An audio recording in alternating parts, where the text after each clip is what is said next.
Today I'm sharing a simple trick to keep your parsley fresh for up to 30 days in the fridge. Let's get started. Start by washing the parsley bundle thoroughly in a colander to remove any dirt or debris. Next, dry the parsley either with a clean cloth or by letting it air dry. Now remove any wilted stems from the bunch. Next, carefully pull the leaves from the stems, and then place them in a pile until the entire bunch is finished. Now pat the leaves dry gently again to remove any excess moisture. Disregard the stems as you won't need them for this recipe.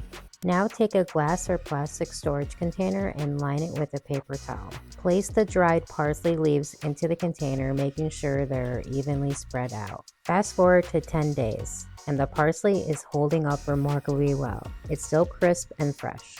Checking in on day 15. The parsley is showing no signs of wilting or discolorization. It's as fresh as ever.